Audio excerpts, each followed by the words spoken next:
There are a ton of fun historical weapons. Everyone knows a few, like swords and bows, but here are a few I had fun learning about, and you can use them for stories, role-playing, or however you'd like.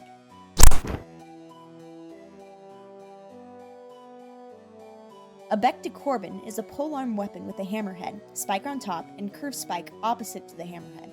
This weapon had a lot of mass to it, which added force to the hammer's bludgeoning power and the spike's penetrating power.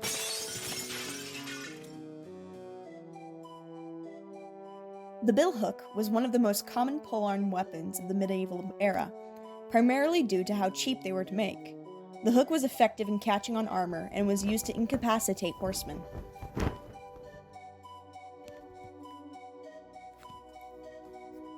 The man-catcher was a circular polearm weapon with prongs at the front. As its name implies, this weapon was used to catch and restrain people. Once a person was caught, it was easy to keep them at a safe distance and force them to move as wanted.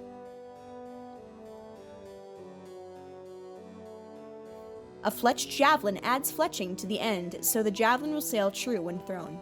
Some of these javelins also were equipped with a more significant head, increasing their piercing power and making them look like giant arrows.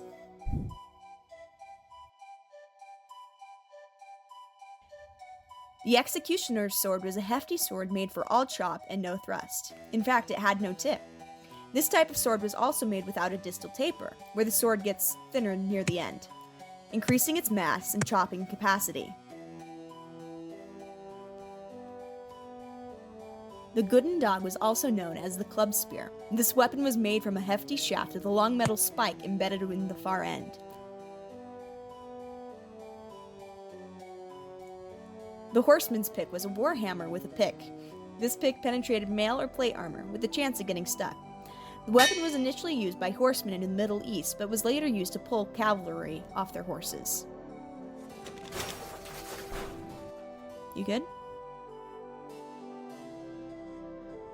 A merciscore is a small dagger made to deliver quick and painless death to injured soldiers.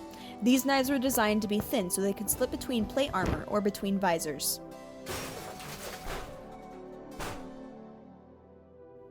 A swordbreaker is a dagger with large serrations on one side. These teeth were designed to catch and potentially incapacitate an opponent's sword. It is most effective against thinner blades, such as rapiers.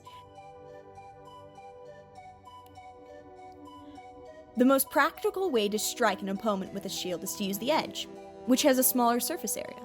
The spiked Pavis took this idea and ran with it, putting a large spike on the shield's edge, turning this defensive weapon half offensive. Well, that's all the weapons I have to talk about now. Hope you liked it!